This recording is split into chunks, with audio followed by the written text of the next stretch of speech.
Hello and welcome to this short review of this Audi Q3 35 TFSI. So here I'm going in depth with the exterior and the interior. We'll look into how much room there is in the front and back seats, and yeah, let's get into it. So this is a petrol 2021 Q3. It has 150 horsepower, and same as you'll find in a Volkswagen Tiguan and similar models. So it's an entry level SUV. This one is not the highest spec, and you'll be able to see that on the lights here. If we have a look at the tail lights, they are regular bulb lights and not full LEDs. And same goes for the front headlights. When we look at those, it's regular bulbs.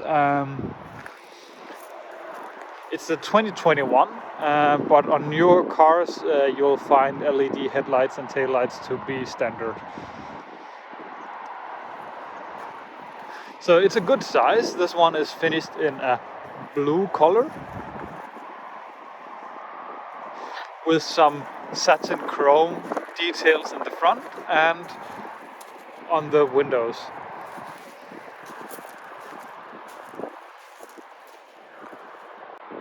As you can see here, the fenders and the bottom seals are colored in a anthracite gray color.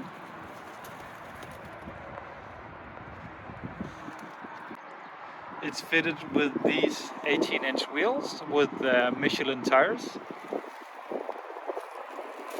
This particular car has driven around 50,000 kilometers. It has disc brakes front and rear. So it's a good size, the entry level SUV size here. You can see some fake exhaust here. There's nothing in here. It's just a cover, and same on the other side. You can see the trailer hitch hiding under here, and the exhaust is down here as well. You see PDC parking sensors on the car in the rear, and you see parking sensors on the front as well, as you see here in the bottom of the grille. Even though this car hasn't xenon headlights, it has the washers for the headlights. No fog lights or anything.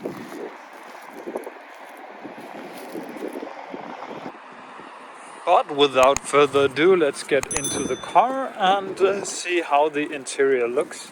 So at first glance, it looks very good. This one has a sport package, so you can see that the seats have these extra bolsters for the thigh support. They are amazing for longer drives.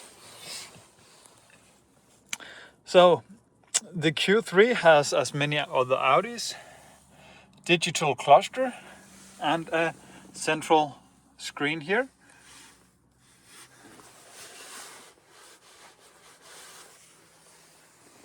And plenty of buttons, as you don't see in many new cars. I have the keys here. So they are the old style flip out keys. And this one is also equipped with a auxiliary heating system, so you can in the winter days heat up the car before getting into it. So let's start it up and see everything light up. So starts right ahead. As you can see here, 55,000 kilometers has been driven.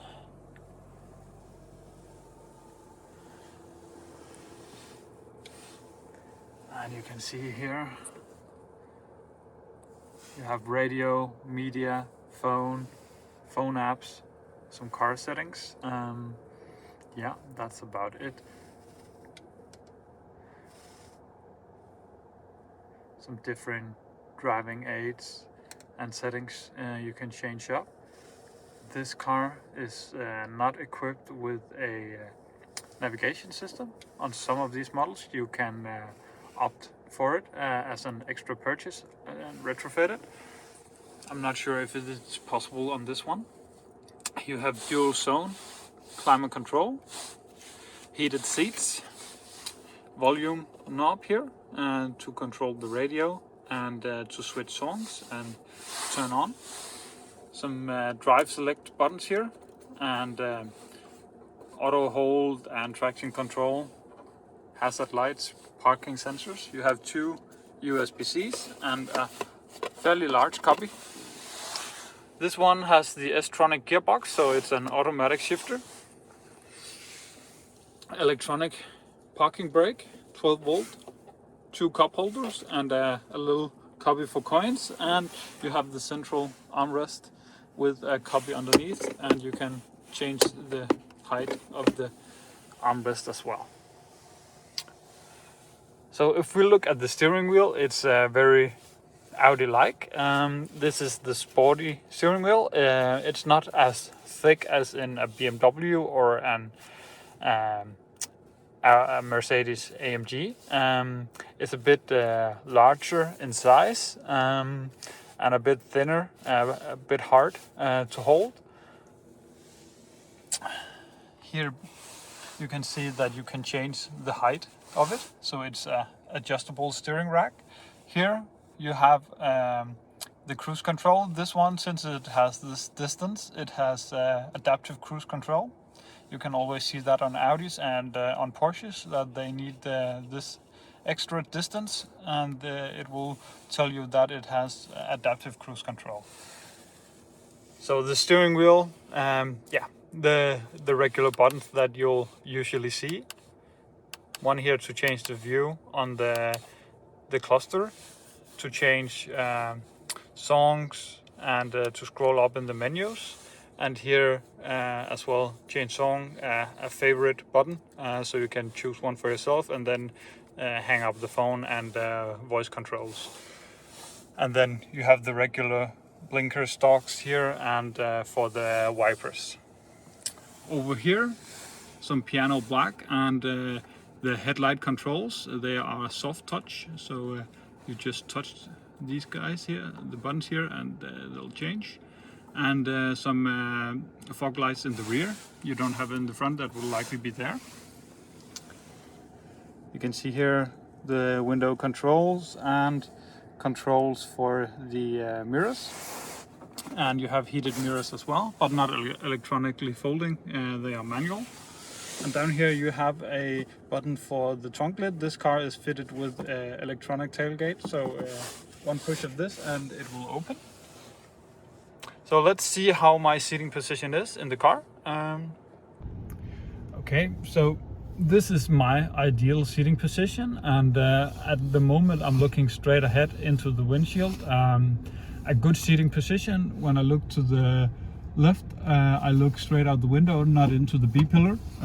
So a good seating position, plenty of headroom in the car, nothing to complain about. I have the seat all the way lowered, but still plenty of room. As you can see, my legs here, plenty of room, not hitting the steering wheel at all. So yeah, perfect for the front seats. If we look here, you can see the view out the back is actually decent. Same when I look in the mirror, you can see all the way through the rear windshield. Yeah, good view out the back, easy visibility all the way around the car. There is some large blind spots here, as you can see, but that's very common in most SUV sizes. Let's jump into the back and see how much room we have in there. So no fancy door handles here, just the regular ones. Door cards, some fabric here, hard materials all over. Fabric seats as well. So legroom wise, I have plenty of legroom. I can move my feet underneath the seat and actually have my thighs rest on the seat, which is not a very common thing on EVs. Let's see how the rest is looking. So headspace, definitely also very good. I have at least 3 or 4 fingers of headroom, and I'm 196.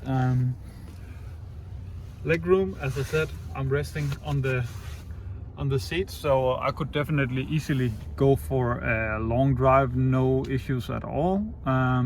Yeah, very good space here. I do look right into the pillar here when looking out the window, so that's a bit annoying, but yeah, I think for smaller kids it doesn't matter that much. But yeah, let's have a look and see if there's anything else to note about the rear seats. So in the central here you have the air vents, and there's no USBs or anything to charge your phone back here, unfortunately. You have ISOFIX, as you can see here, for child seats. And we don't have a central armrest. You can see the splits here, but that is to change this, so you have a load through area. Usually this one is set up for skis or longer items that you can carry, but no armrest in the back. So let's head into the trunk and see how much room we have back there. So, as I said, electronic tailgate. You have almost a straight loading edge. There's a little bump, but you have this lovely chrome cover, so you don't damage anything or don't scratch up the car too much when loading items. There's a good flat space here, but as you see, the car curves a bit. So it's not big items you can fit here unless you fold down the seats, but good opening. In here you can see there's no spare tire, as you expect in no cars, newer cars anymore. There are some tools and a tire inflation kit, and some first aid kits and some electronics, and that's about it. You have a small copy here and here, and you have some hooks here and here, and you also have a grocery hook here on each side. Over here you'll see a button for the trailer hitch. If I pull that, you can see here comes the swing trailer hitch. I'll show you some more information about how much this car can tow, at least here in Europe, and how much room in liters you have in the trunk. And to get it back again, you'll just use this button and it will release, and you can use your foot and move it under the car again. Very easy, very simple, and you keep the clean look of the car. Overall, I think the Audi Q3 does a very good job being an entry-level SUV. Price-wise, I can list here below what the car costs in Europe or in Germany specific here.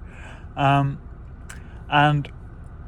I think the engine and gearbox of choice here, the 150 horsepower engine with the automatic shifter, is perfect for daily needs. I've had a Volkswagen Tiguan with the same setup, and it was a good daily driver. It's by no means a fun car to drive, but it will get the job done. You're not slow in any way, but you're not fast either. I think space-wise, this car does a very good job as well. As you could see before, I have very good space in the front and in the rear seats. I have no issues at all.